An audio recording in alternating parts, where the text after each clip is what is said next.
중학교를 졸업하고 중학교를 다닐 때까지 피부 색깔이 아버지를 닮아서 깜다고 생각을 했어요. 저는 이제 시골 출신이기 때문에 거의 중학교 졸업할 때까지 시골에서 살았어요. 사실 사시사철이가 학교가 끝나면 집에 오면 부모님이 안 계시니까 그때는 책가방도 초등학생 오셨어요. 그래서 책보 아시죠? 책을 사람이 보고 책보를 어깨에 둘러매치고 집으로 달려가가지고 그 책보를 그냥 휙 방에 던져놓고 이제 부모님 안 계시니까 밖으로 나가서 불로 산으로 다니면서 친구들과 신나게 놀았던 기억이 납니다. 공부는 휘저었어요. 그렇다고 제가 많이 꼴찌만 한 건 아닙니다. 그 다음 60년 중에서 10년 동안 했어요. 뭐라도 어쨌든 그렇게 하여튼 공부에 별로 취미가 없어서 실컷 놀았어요. 그러니 밖에서 여름이고 가을이고 겨울이고 늘 밖에서 노니까 얼굴이 그냥 새까맣게 타고 여러분 손도 몸도 다 탔어요. 그러니까 제 몸이 피부가 까만지라서 근데 이 방학 때가 되면은 가끔 도의지에서 가까운 전주나 익산 이런 데에서 이제 친척집에 이제 놀러 오는 그런 아이들이 있어요. 방학 때 보면 그죠? 외갓집이다 해서 큰일에 놀러 오잖아요. 그럼 그 친구들이 그렇게 피부가 하얗고 얼굴이 그렇게 잘생겼더라고요. 신기한 그 친구들 쳐다봐요. 혹이라도 저기 먼 서울에서 왔다 하면 너무 그 아이들이 신기해서 구경을 했던 그런 기억도 납니다. 그래서 중학교를 이제 입학해서 이제 버스와 자전거를 타고 가끔 버스를 타고 있는데 보면 교복을 입고 다니잖아요. 그러면 교복을 이제 자꾸 자리가 없을 때는 손을 잡고 이렇게 막 아이들이 학생들 막 손을 이렇게 잡고 그리고 이게 서 있으면 교복이 쭉 내려가요. 그리고 이제 손과 손등이 새까맣게 드러나는 거예요. 그러면 자꾸 이렇게 내리다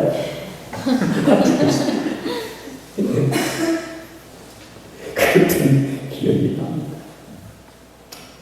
우리가 알다시피 1년에 그 목욕을 우리가 시골에서 절대는 그렇게 목욕을 자주 못했어요. 여름에는 더우니까 물 뒤집어 써서 막 그죠? 등욕도 하고 집에서 이렇게 대충 씻기도 하고 또 그죠? 또 그 강가에 가서 수영하고 그래서 아줌마 해요. 때가 좀 느껴요. 근데 추워지면 이때 지금 가을 되면 돼요. 가을부터 그해 봄 따뜻해질 때까지 목욕을 아니 못합니다. 안 하는 게 아니라 못한 거예요. 못했어요. 왜냐하면 목욕탕이라는 걸 나는 그때 있는 것도 몰랐어요. 초등학교 때는 시내가 목욕탕인데 근데 갈비도 안 되고 그리고 이제 집에서 설을 앞두고 어머님이 큰 솥단지에 물을 팔팔팔 끓이잖아요. 그 부엌으로 그 대야에 큰 대야를 넣고 부엌에서 물 닫고 부엌에서 저희들 이제 몸을 때를 벗겨주는데 설이니까 이렇게 숨문대로 돌아갑니다. 사형제 우리 사형제가 그 고무타라에 들어가서 때를 불러서 이렇게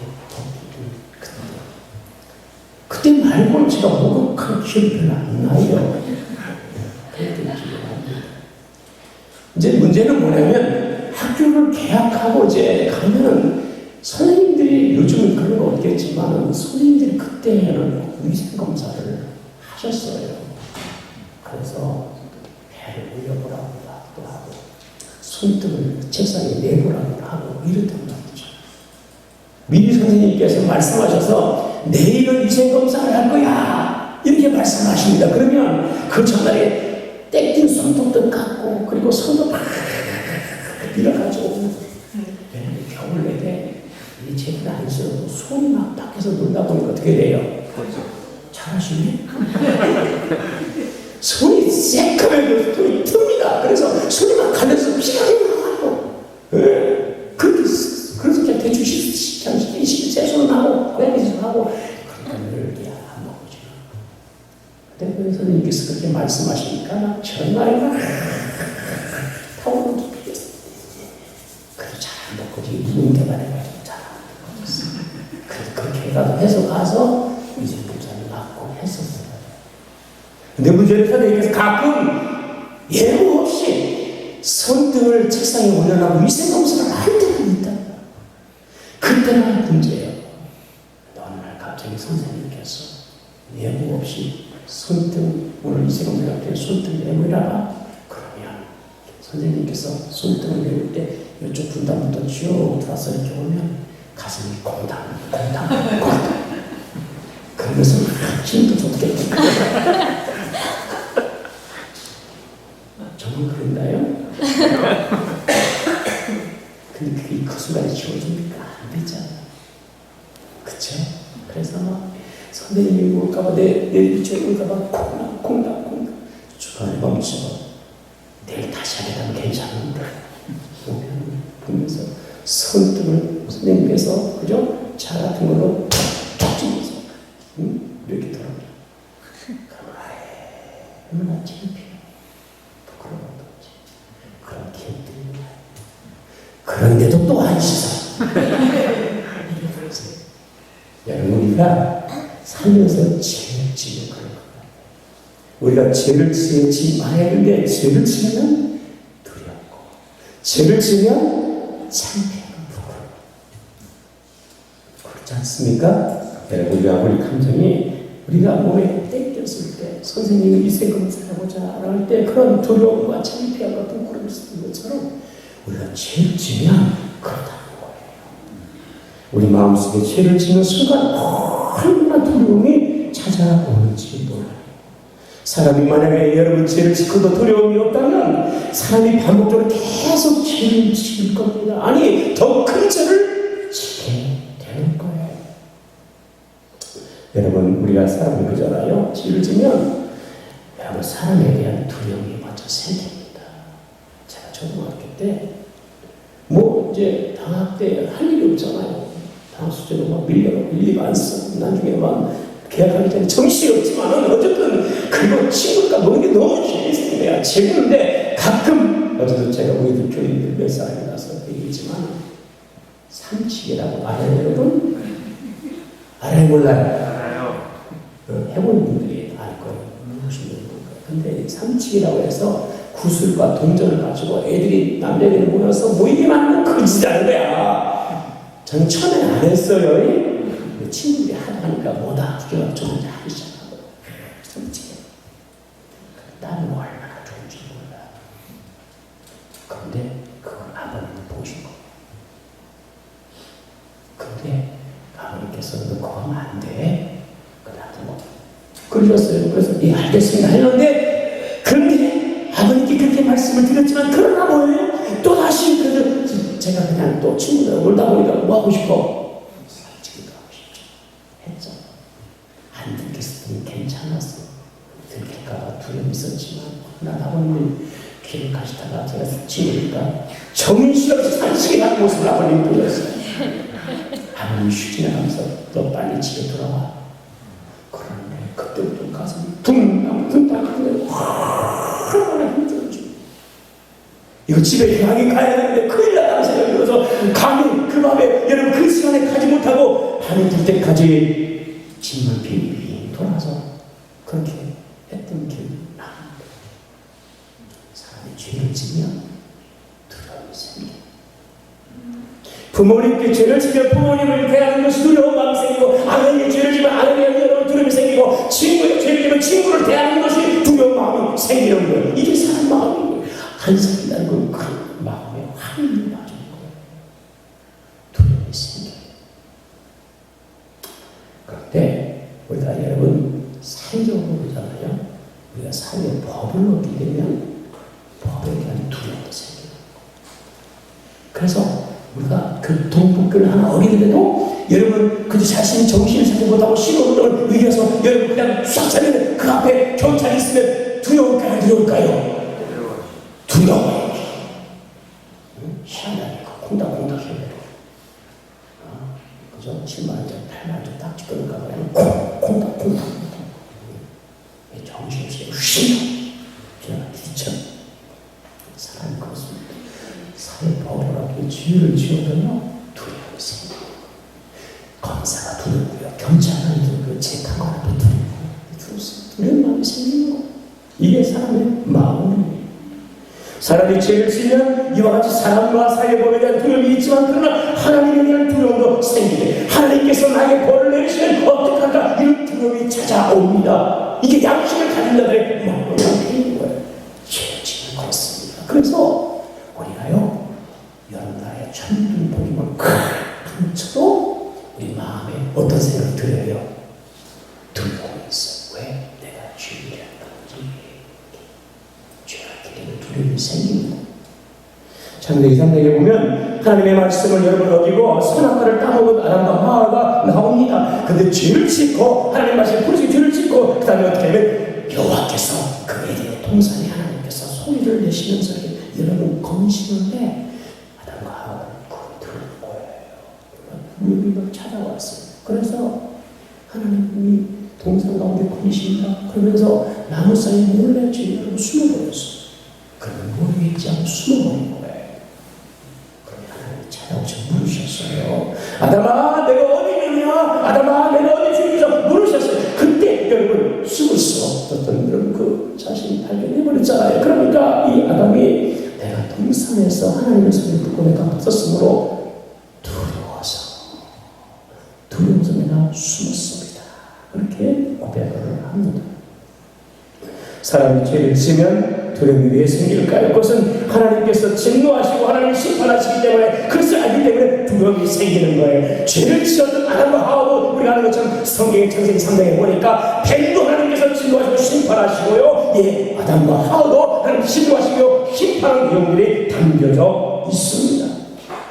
죄를 지면 그것이 하나님께서 공의롭기 때문에 하나님은 공의롭기 때문에 반드시 진노하시며 심판을 하신 것이 성경이 가르치는 내용이에요. 사람이 죽는 것도 진리고요. 그리고 하나님의 심판이 있는 것도 진리. 아멘. 그 누구도 이 진리를 여러분 벗어날 수 없고 여러분 이것을 여러분 얻을 수가 없어요. 모든 사람은 한 번 되면 반드시 죽는 것이고요. 예, 그 다음에 심판도 역시 마찬가지로 하나님께서 반드시 심판을 하신다는 사실을 우리가 기억해야 될 줄로 믿습니다. 그래서 9장 27절에 한 번 죽는 것은 사람에게 정한 것이요 거기에는 심판이 있다라고 말씀합니다. 죽는 것은 다 알아요. 근데 사람들이 죽은 다음에 하나님의 심판이 있다는 사실에 대해서는 잘 알지 못해요.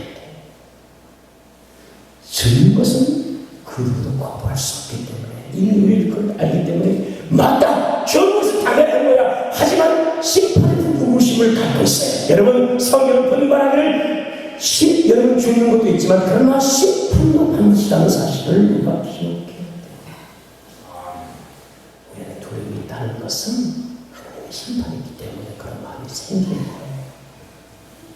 죄에 대한 하나님의 심판이 없다고 해서 지금 없으니까 뭐야 죄 지었는데 심판이 없어. 뭐 하나님 계시다면 이렇게 불의한 자, 약한 자, 죄진 자 그냥 맞을 이렇게 말할 수 있어요. 그러나 여러분 하나님의 심판이 더딘 것은 하나님의 심판이 없는 것이 아니고 하나님의 그 인자하신 하나님께서 죄인에게 회개할 기회를 지금 주시고 계시는 거예요. 할렐루야. 기회 주시고 있는 거예요. 사실 살아있는 것도 기회이고요. 하나님의 진노와 심판이 아직 임하지 않은 것도 기회이고요. 아직도 예수 믿지 않는 저렇게 잘 살고 있는 것도 하나님이 주신 은혜의 기회인 거예요. 사실입니다. 아멘입니까? 아멘. 그럼 그때가 여러분이죠. 언제까지냐? 우리가 장담을 못해요. 그렇기 때문에 우리가 지금이 여러분 우리가 은혜 받을 때 지금 회개할 때 지금 우리가 구원 받을 때고 할렐루야. 고린도서 6장 1절에 예수 내가 은혜 베풀 때 너희가 듣고 구원의 날에 너를 도왔구나 하셨으니 보라 지금은 은혜 받을 만한 때요 보라 지금은 구원의 날이다 그렇게 말씀하셨어요. 그러니까 지금 여러분 우리가 은혜 받고 여러분 우리가 구원 받을 날인 거예요. 하나님이 이런 기회를 사실 주신 거예요. 하나님의 진노와 심판이 있기 전에 회개할 수 있다는 것은 너무나 큰 복이에요. 우리가 예수 믿는 것 여러분 큰 복일 줄로 믿습니다. 할렐루야. 회개하고 예수님께 나와서 우리가 예수를 통해서 우리가 죄 용서받고 구원을 받는 너무나 큰 여러분 복일 줄로 믿습니다. 하나님의 진노가 임하고 심판이 임할 때는 피할 길이 없잖아요. 그러나 지금은 우리 기회가 주어졌기 때문에 얼마나 감사하고 감사한지 몰라요. 하나님께서 기회를 주시면 불구하고 저희들의 회개하지 않는 것은 여러분 그잖아요. 하나님의 진노를 이렇게 머리 위에 차곡차곡 쌓아가는 것 같아요. 심판이 없으니까 하나님 진노가 없으니까 야 하나님 어디 계셔? 하나님 일단은 이렇게 날 수가 없어. 하나님의 진노와 심판이 다른 거 아니야? 당연한 거 아니야? 나가시면 그러나 하나님이 심판하지 않는 것은 사실인 거예요. 그 진노를 머리 위에 쌓아갔던 사실. 서로가 고백하죠. 더 이상 회개할 길을 잃어버리니까 불과 유랑으로 하나님의 심판하셨던 것을 이와 같이 회개하지 않는 것은 하나님 기회를 주시고 회개하지 않는 것은 진노를 머리 위에 쌓아간다고 말씀하는 거예요. 로마서 2장 5절에 다만 내 고집과 회개하지 아니하는 마음을 따라 진노에 나고 하나님의 의로우신 심판이 나타나는 그날에 이 말 진노를 내게 쌓는도다. 그러니까 회개할 때 회개하는 것은 얼마나 큰 복인지 몰라요. 그렇지 않으면 여러분 우리가 늘 두려움과 불안 속에서 살아갈 수밖에 없고요. 마음의 평안과 자유를 누릴 수가 없게 되는 거예요. 성경에 잠언 여러분 28장 1절에 악인은 쫓아온 자가 없어도 도망하나 의인은 살아가지 담대하다. 그러니까 죄를 짓고 여러분 우리가 악한 자가 되면 누가 쫓지 않아도 여러분은 어떻게 해요? 그냥 두려워서 막 도망을 친다는 거예요. 타인을 쭉 보고 잘 수가 없어. 두려움 속에 사로잡혀 있어. 그러나 우리가 회개하고 돌아오면 평안히 잠을 잘 것이고 할렐루야. 담대하게 될 것이고 아멘. 잠깐 자유를 누리게 될 줄로 믿습니다. 이 은혜를 주님께서 우리가 우리에게 주시는 거예요. 두 번째 우리가 죄를 지는 여러분 부끄러운 감정이 있는 거예요. 그걸 보면요.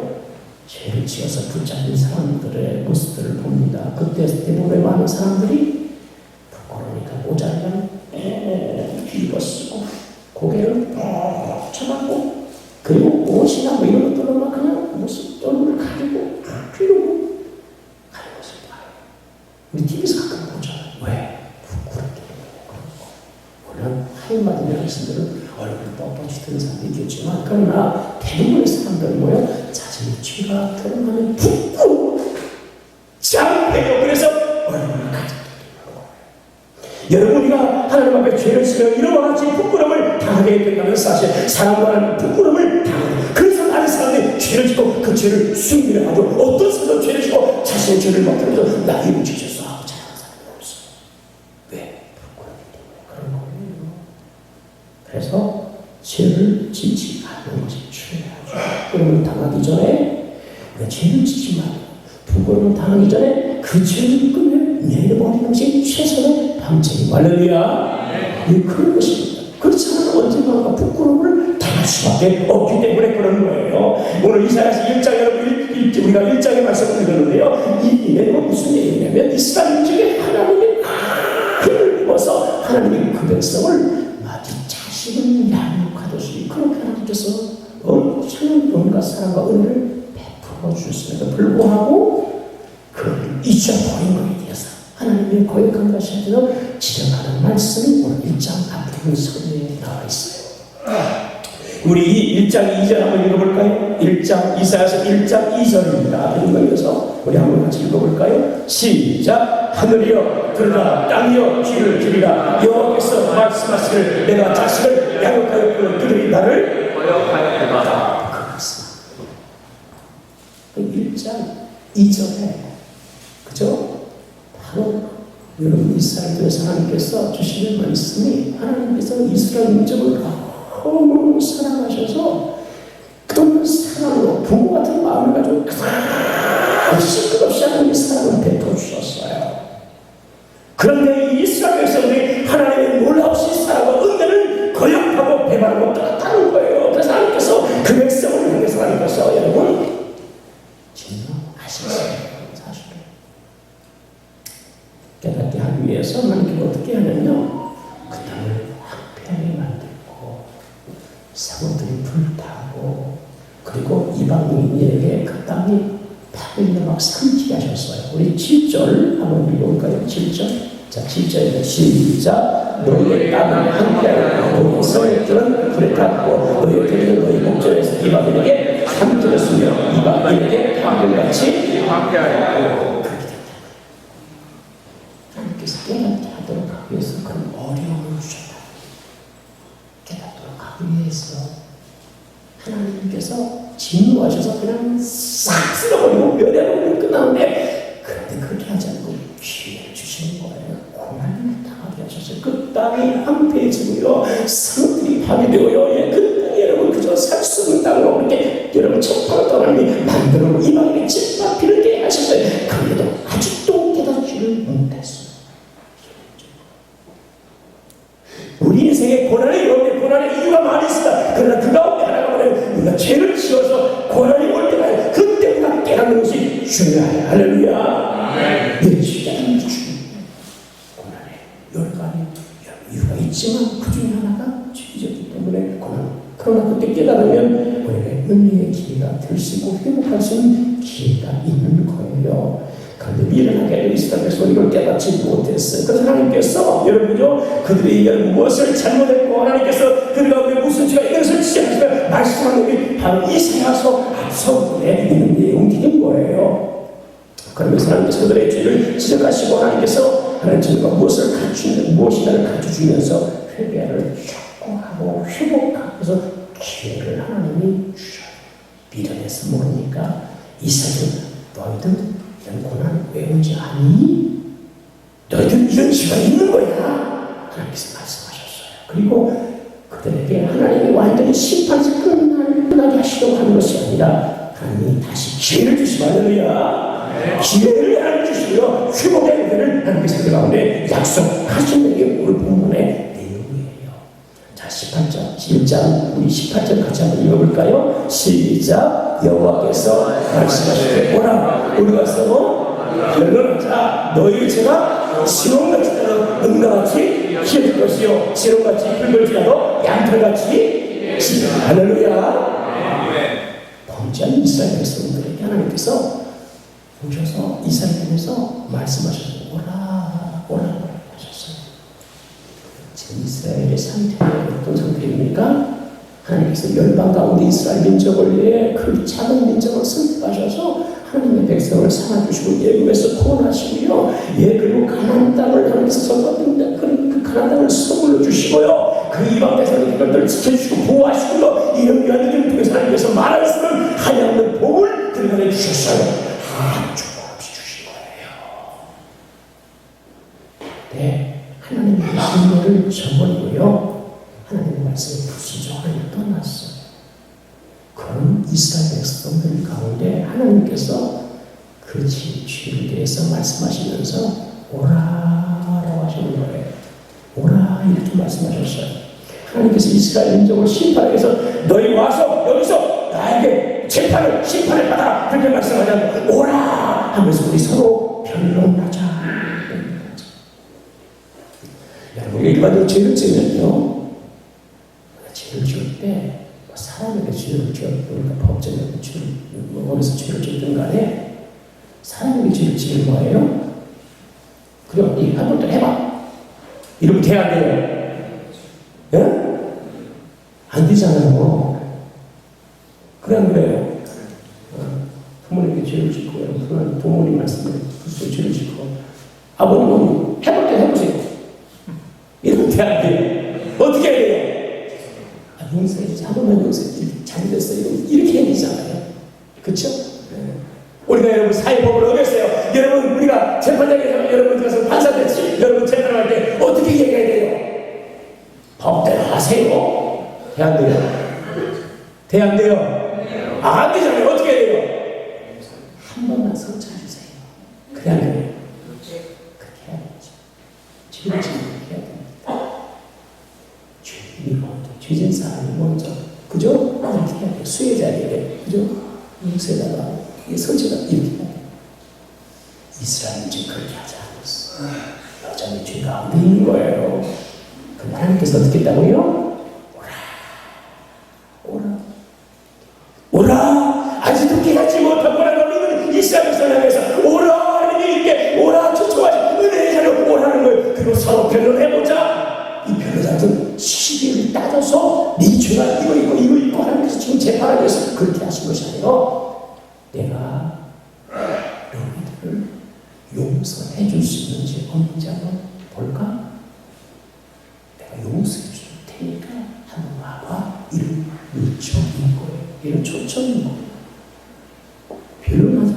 오라 우리가 변호사서 내가 너를 용서해 줄 테니까 너희가 내 어떤 죄도 다 용서할 테니까 내게로 오라. 주님이 이렇게 말씀하고 있다는 사실을 우리가 믿어야 될 줄은 있습니다. 근데 죄를 하나님의 책임져야 묻지 아니하시고 오히려 하나님께서 죄에 대해서 지금 따지지 아니하시고 오기만 하면 내게 오기만 하면 내가 다 너희를 용서하니까 그러니까 제발 오라고 하니 그렇게 부식 조청하시는 거예요. 여러분 하나님께서 범죄한 아담과 하와에게도 숨어서 들여 숨었지만 하나님께서 먼저 찾아가시고 아담을 부르시는 거예요. 아담아. 사실은 하나님 말씀에 여러분 여기서 범죄한 아담과 하와 하나님처럼 하나님 용서해 우리가 이런 죄를 지었어요 라고 사실 용서를 먼저 그런데 그렇지 않고 먼저 하나님이 찾아가시는 거예요. 아담아 지금 하나님께서 여러분 죄를 부르시고 오신 줄 믿으시기를 축복합니다. 할렐루야. 하나님께서 은혜의 자리로 용서의 자리로 하면서 지금도 죄인들을 먼저 초청하시고 부르셨고요. 오늘 저와 여러분도 먼저 하나님이 부르시기를 믿으시기를 축복합니다. 내가 찾아와서 용서의 자리로 가져가죠. 주님의 날 요새 죄가 있다고 부르셔서 부르셔서 우리 죄를 용서해 주시는 거예요. 이사야서 55장 7절에 악인은 그 길을 불의하는 그 생각을 버리고 여호와께 돌아오라. 그러면 그가 풍일이 열시에 우리 하나님께 돌아오라. 그가 너를 너그럽게 용서하시리라. 우리 주님도 이 땅에 오실 때 여러분 내가 의인을 불러오는 것이 아니고 죄인을 불러서 어떻게 하고요? 회개시키려고 왔다. 할렐루야. 죄인을 위해서 죄인을 부르시기 위해서 죄인을 회개시키기 위해서 주님께서 이 땅에 오셨다라고 말씀하시고 계시는 거예요. 주님은 지금도 지와 집sim으로 수고하고 고통한 자들에게 초청하고 계시다. 우리가 마태복음 11장 28절의 말씀을 잘 아는 것처럼 수고하고 무거운 짐진 자가 다 내게로 와 내가 너희를 어떻게 한다고요? 수고하리라. 우리 인생의 짐도 의미한다고 할 수 있지만 여기서 수고한다는 것은 하나님의 말씀에 올라가서 죄를 짓고 그 집심을 해서 너무 고통하는 수고에서 어떻게 할지 몰라는 그 영혼과 그 마음과 그 삶의 고통에서 힘들어하는 자를 주님께서 초청하는 말씀입니다. 수고하고 무거운 짐이 다 만들어라. 내가 너희를 쉬게 하리라. 왜? 예수님께서 당시에 여러분 몸으로 여러분 십자가에서 못 박아 죽으시고 그 죄들을 다 흘려서 우리 죄를 용서해 줄 수 있기 때문에 할렐루야. 그래서 초청하시고 내가 쉬게 하겠다는 죄입니다. 요한계시록 3장 20절에 보면 주님께서 지금도 여러분 밖에서 우리 마음의 문을 두드리고 계십니다. 벌써 내가 문 밖에서 두드리니 누구든지 내 음성을 듣고 문을 열면 내가 그에게 들어가 건하고 먹고 그는 나와 더불어 먹으리라. 그래서 문을 이렇게 지금 주님의 문 부르심 앞에 이 부르심과 부르심 앞에서 우리가 나아갔어. 하나님 앞에 우리가 오늘 참된 그런 사회의 은성과 하나님의 은혜가 우리가 회복되는 은혜가 있기를 축복합니다. 주님의 초청에는 어떠한 여러분 조건도 없어요. 어떤 대가도 필요가 없는 그래서 주님의 여러분 부르심 앞에 우리가 나아가는 은혜를 받을 수가 있는 것이고 할렐루야. 모든 것을 사함받게 되는 것이고요. 우리 죄짐이 다 풀어져 여러분 쉼을 얻게 될 줄로 믿습니다. 이사야서 55장 1절에 오라 우리가 오라 너희 목마른 자들아 물론 나오라 돈 들어오라 너희가 와서 사 먹기 돈 없이 값 없이 와서 포도주와 젖을 사라고 말씀합니다. 너희가 어찌 양식하는 것을 너희 은을 당하며 배우지 못할 것을 위하여 수고하라. 내가 내게 듣고 들을지어다. 그래는 너희가 좋은 것을 먹을 것이며 너희 자신들이 기름진 것을 즐거움을 얻으리라. 너희는 귀를 기고 내게 돌아 내게 나와 들어라. 그러면 너희의 영혼이 살리라. 할렐루야. 주께 나오면 삶 역사가 있게 되는 거예요. 살아날 수 있어요. 살 수 있어요. 아멘. 살 수 있습니다. 아멘. 살 수 있는 거예요. 여러분 성경에 이렇게 주님께서 초청하시면서요. 오라 우리가 서로 별다 너희 죄가 주홍같을지라도 눈같이 어때요? 희어질 것이고 지렁같이 붉을지라도 어떻게 된다고요? 양털같이 기대. 할렐루야. 얼마나 감사한지 몰라. 죄가요 지렁이나 지렁같지만 훅 그렇다는 것은 그만큼 죄가 너무 많아가지고요. 그 죄의 흔적이 그냥 붉은 여러분 오늘 말씀처럼 주홍처럼 진한 붉은색처럼 물이 잔뜩 들어서 물을 지울 수가 없다. 여러분 우리 옷에 그 사람으로 더러운 옷이 묻으면 괜찮아요. 처음에 지나고 나면 여러분 그잖아요. 때가 끼고 더러운 옷이 끼고 끼면 잘 지워져 안 지워져요? 와이셔츠를 하는 맛은 있고요. 여러분 땀 많이 뻘뻘을 여러분 한 이틀 3일 있다 보면 점점 어떻게 돼요? 네? 네. 점점 찌고 꾸매지고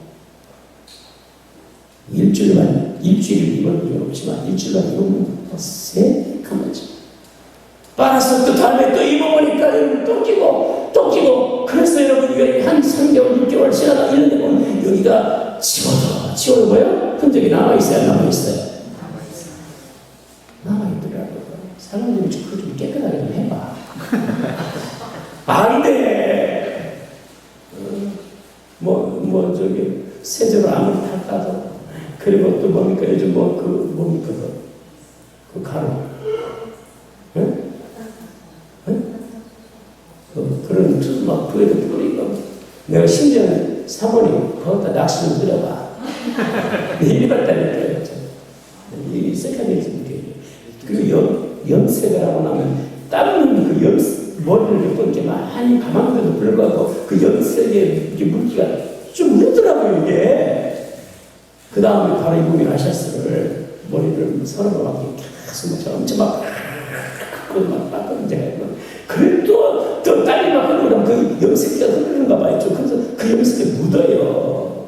지난번에는 좀 와이셔츠 깨끗한 거 좋은 거 입으려고 했더니 사모님이 염색했으니까 그거 입지 마. 이러시더라고요. 왜냐하면 그 입으면서 그 자국이 나는 것이 잘 안 지워지니까 그렇더라고요. 여러분 죄를 지어서 짓고 여러분 그 죄의 흔적이 막 너무 많아서 그냥 그 물이 들어가면서 주렁처럼 밝게 있는데 이것을 무엇으로 우리가 지워서 해결할 수 있을까요? 우리가 착한 일을 많이 하고 선을 베풀고 여러분 공덕을 쌓을 없으니까요? 아니면 많은 돈 우리가 하나님께 드리는 여러분 그 죄가 다 쌓이니까 우리 죄가 어떻게 벗어날 수가 없는 그 죄와 지옥 같은 죄를 씻을 수 없는 거예요. 빨래를 우리가 해서 그 재물에서 그 더러운 것을 빨 수만 그래서 우리가 여러분 희어진다 들 수가 있다면 얼마나 좋겠어. 그런데 그럴 수가 없다. 무엇으로 이 죄를 지렁처럼 여러분 지렁처럼 붉어진 그 흔적을 남긴 죄를 어떻게 우리가 지울 수가 있겠어요? 지울 수가 없어. 에베소 2장 22절에 주의 말씀이야 내가 재물로 스스로 씻으며 내가 많은 피를 쓸지라도 내 지역에 네 앞에서 그대로 있으라.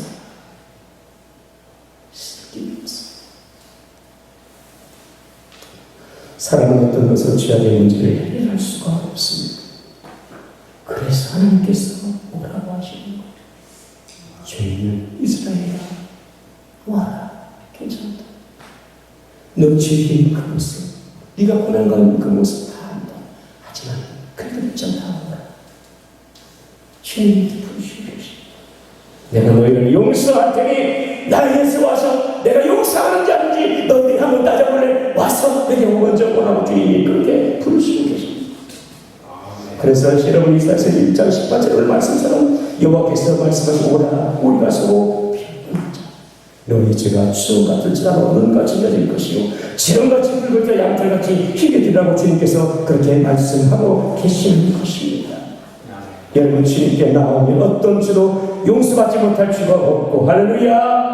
아무리 크고 유혹한지라도 주님께서 다 용서해 주실 줄로 믿습니다. 오늘 말씀처럼 여러분 그저 우리의 죄가 지렁 같을 때로 눈과 같이 희어질 것이고 지렁같이 붉을 때로 양털같이 희어질 줄로 믿습니다. 그분을 하나님께서 베풀어 주시는 거예요. 시편 103편 12절에 동일선에서 본 것 같이 우리의 죄가를 우리에게서 멀리 옮기셨다라고 말씀해요. 미가서 7장 18절 19절에 주께서는 사유하시며 그 기업은 남은 자의 허물을 넘기시며 그 분노를 오래 붙지 않으시며 이는 자비를 기뻐하십니다. 다시 불쌍히 여기셔서 우리의 죄악을 발로 밟으시고 그들의 모든 죄를 깊은 바다에 던지십니다. 할렐루야.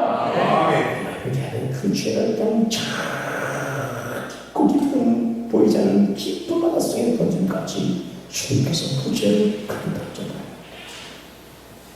히브리서 8장 12절에 내가 그들의 불을 국민을 이고 그들의 죄를 다시는 기억하지 아니하시니. 할렐루야. 주님의 여러분 전성에 와서 우리가 회개하고 여러분이 죄를 고백하고 자백하며 주님께서 우리 죄를 용서하시되 나는 다시는 그 죄를 기억하지 아니하시고. 할렐루야. 하나님이 그렇게 하십니다. 내가 김진이요 그 죄는 잊어버리는 건 있지만 하나님의 회개에서도 불구하고 잊혀지지가 지울 수가 없어요.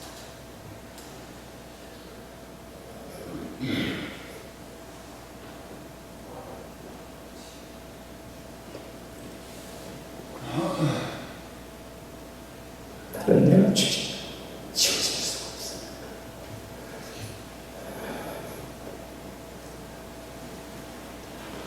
참 부끄러운 일이지.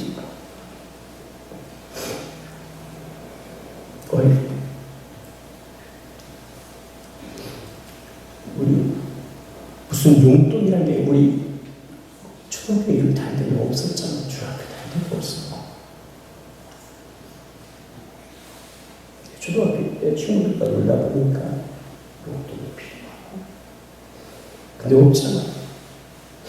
그래서 부모님이 동전을 그때는 간이 커서 1,000원짜리, 10,000원짜리, 5,000원짜리 훔치니까 생각도 못해 무서우니까 동전 100원짜리 이렇게 봤자 그때는 10원짜리 500원짜리 동전 10원짜리 이런 거 5원짜리 이렇게 훔친 것도 잊어주시까.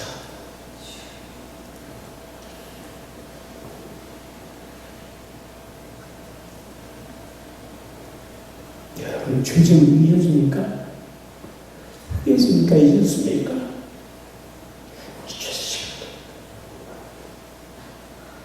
잊어주시까?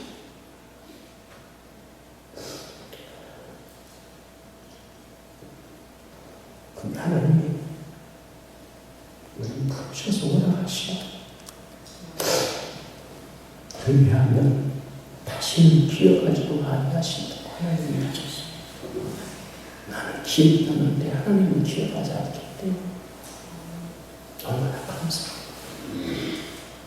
얼마나 감사하고 하나님도 기억하지 않는데 나는 기억이 선명한데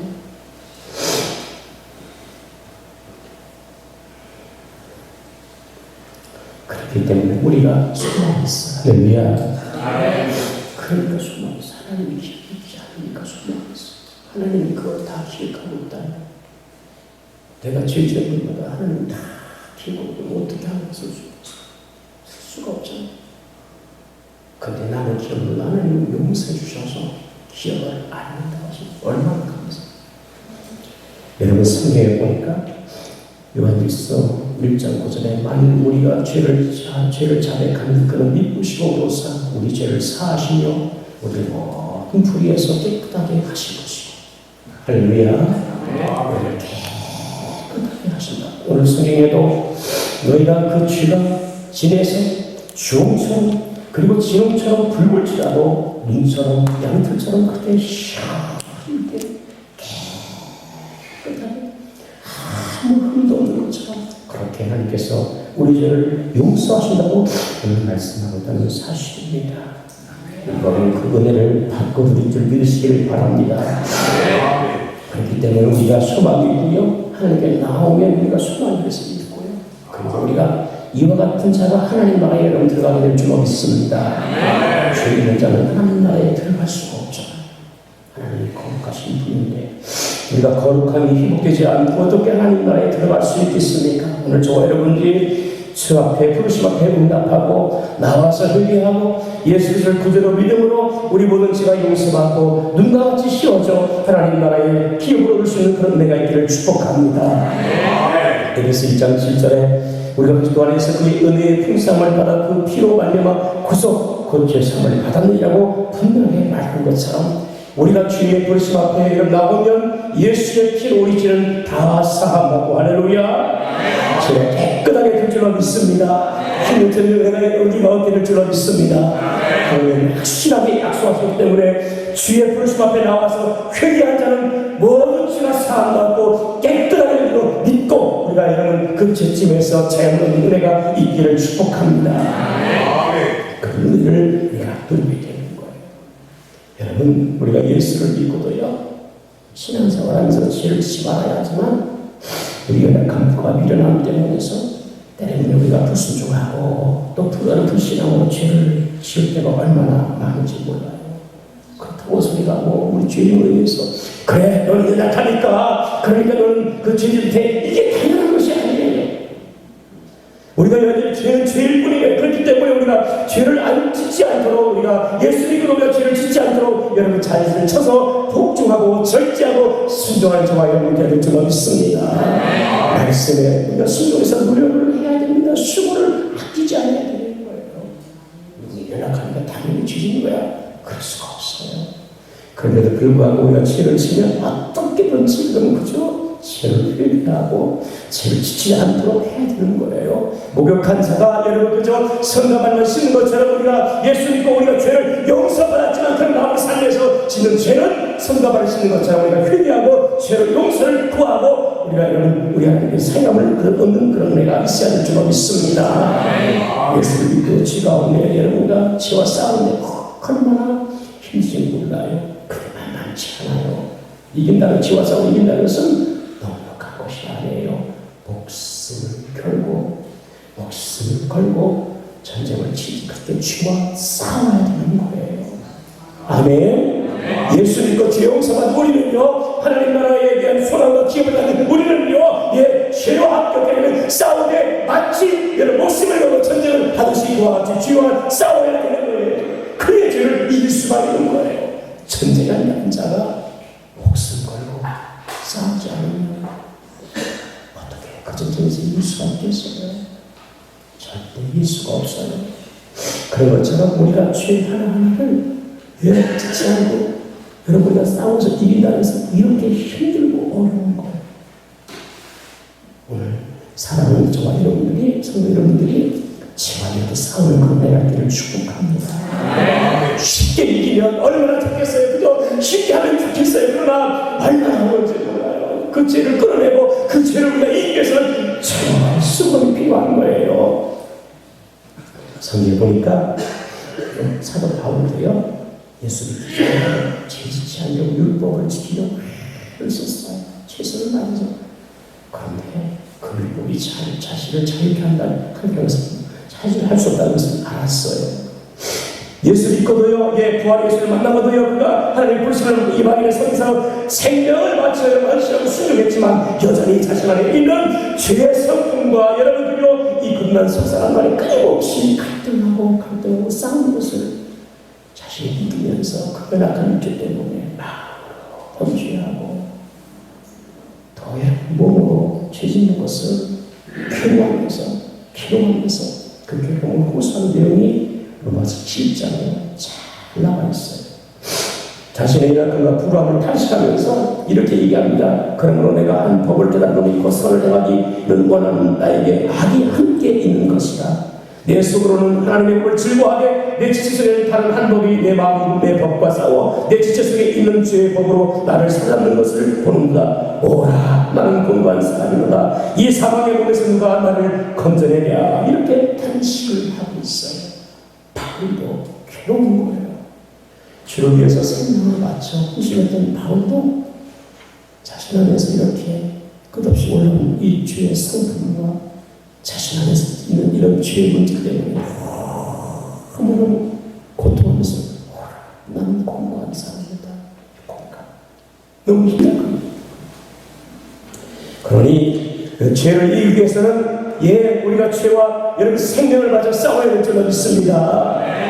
자리를 쳐서 복종시키지 않으면 절대로 죄를 이길 수가 없어요. 그렇기 때문에 우리가 우리 자신이 결단하고 내가 생명을 바쳐서 하나님 말씀대로 살려고 하는 그런 결단이 필요하고 죄와 싸워서 이길 수 있는 그런 저와 여러분의 되기를 축복합니다. 자, 그런데 오늘 여러분 우리가 그럼에도 불구하고 내가 어쩔 수 없이 여러분 그저 죄에서 막 신앙을 컨트롤할 때 우리가 소망이 있는 것은 왜 그러냐면 우리가 예수 안에 있는 자는 언제든지 회개하는 죄를 용서받을 수 있기 때문에 할렐루야. 예수 안에 있는 자는 그 근본적인 죄가 다 용서받았지만 삶에서 여러분 끊임없이 가지고 죄와 싸워서 우리가 싸우려고 해서 그렇지만 그러면 죄를 쳤을 때 우리가 회개하면 용서받을 수 있는 은혜가 있기 때문에 그렇기 때문에 소망이 있다는 사실이에요. 로마서 8장 여러분 1절에 그러므로 이제 그리스도 예수 안에 있는 자에게 결코 정죄함이 없나니 이는 그리스도 예수 안에 있는 생명의 성령이 죄와 사망에서 너를 해방하였습니다. 할렐루야. 바울이요 소돔을 가는 것은 자신이 이관이 있다는 사실을 알았다는 거예요. 예수 안에 있다는 것을 알았어. 예수님께서 나의 죄를 위해서 십자가에 못 박혀 죽으셨다.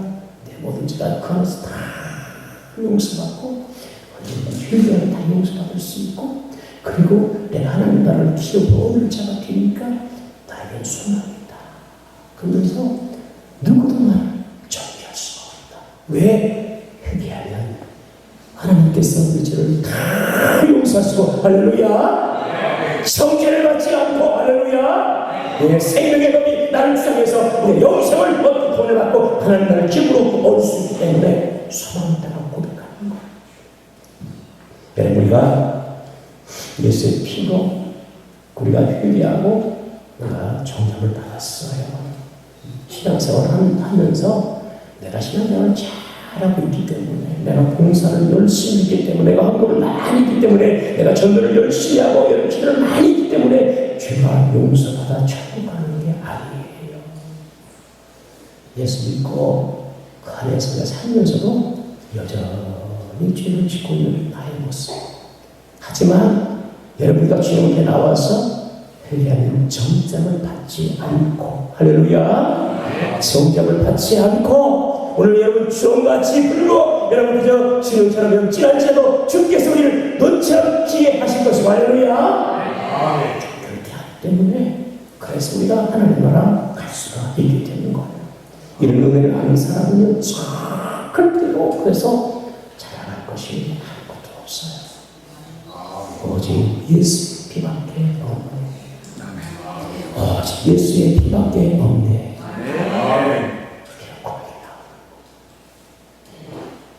저렇게 한 것도 없어요. 그때는 어느 목사님께서 개척해서 10년이 넘고 15년이 됐는데 교회가 요즘 부흥이 잘 안 된다고 하잖아요. 그래도 부흥이 안 되는 거예요. 열심으로 따지면 우리 노예에서 진짜 두 번째 가락을 서러운 분이 두 번째 가락을 나서고 이렇게 하는 분이 그렇게 열심히 해요. 기도하고 전도하고 금식하고 진짜 교회가 부흥이 안 돼. 저한테 전화를 했거든요. 근데 그런 얘기 했어요. 목사님 목회에서 우리가 큰 교회에 또 많은 성도를 목욕하는 것은 내가 노력해서 되는 것도 아니고 내가 잘못해서 그런 것도 아니고 다 주님이 그냥 주신 것이지 내가 잘 사는 것이 아닙니다. 목사님 신뢰하는 마시고 하나님이 은혜인 겁니다. 우리가 천국하는 것도 다 주님의 은혜. 할렐루야. 무엇을 우리가 자랑할 수 있으며 무엇을 우리가 여러분 나타낼 수가 있어요. 예수의 피밖에 없는 줄 믿으시기를 바랍니다. 하나님 앞에서 우리가 섰을 때 하나님 나 이거 했어라고 우리가 무엇을 자랑하겠어요? 아무것도 자랑할 것이 없는 거예요. 하나님 앞에 설 수 있는 그 자체가 은혜인 것이고요. 예수의 피밖에 없기 때문에 하나님 앞에 설 수가 있는 거예요. 그래서 은혜를 알면 알수록요 은혜가 깊어지면 깊어질수록요 은혜가 넘치면 넘칠수록요 우리가 여러분 그전에 내가 죄인인 것이 다 느껴지는 거예요. 그래서 바울이 그렇게 고백했잖아요. 나는 죄인 중에 괴수다. 저가 다른 사람보다 불신앙과 하나님의 죄를 짓기 때문에 이렇게 고백했을까요? 아니, 하나님의 은혜가 그만큼 크다. 내가 괴수입니다. 나는 괴수가 된다라고 고백해요. 이 은혜를 아는 사람이에요. 예수의 피밖에 없다는 그 사람의 고백입니다. 여러분 은혜를 알기에 눈을 겸손하게 되고요. 그 은혜를 알기에 주님만을 자랑하고 그 은혜를 알기에 우리가 주님께 순종하고 싶은 마음이 생기는 것입니다. 할렐루야. 주님 말씀을 살고 싶어지는 마음이 생기는 거예요. 오늘 주님의 은혜가 우리가 이렇게 회복된 은혜가 있기를 축복합니다. 우리 19절 같이 한번 하고 말씀 나누도록 끝나도록 하겠습니다. 19절 시작. 너희가 즐겨 순종하는 땅의 아름다운 수다를 먹을 것이고 할렐루야. 그러셔서 그저 보기만 하면 용서하시는 하나님께서 신음스럽게 하신 하나님께서 사죄의 은총뿐만 아니라 여러분 땅의 아름다운 것으로 그 소산을 먹게 하신다고 주님이 약속하셨어요. 하나님께서 사죄의 은총만 주시고도 너무 감사한데 주님께서 그렇게 순종한 저에게 주님 어떻게 하냐 이 땅의 아름다운 것으로 그 소산을 먹게 하신다는 거예요. 하나님의 말할 수 없는 복과 풍성한 은혜를 주시는 거예요. 관계가 죄 때문에 깨졌다면 회개하는 그 관계가 회복되어서 하나님이 다시 땅의 아름다운 소산으로 먹이시고 우리가 성경에 15장에는 탐사가 아버지의 품을 떠나서 방탕하다가 여러분 깨닫고 모든 수련 다음에 돌아올 때 그 아이가 여러분 기쁨으로 뛰어가 마지막에 얼싸안고 입을 맞추고 그를 목욕시킨 다음에 새 옷을 귀한 옷을 입히고요 신발을 신고요 반지를 귀한 반지를 끼워줍니다. 다시 그것을 누리게 하십니다.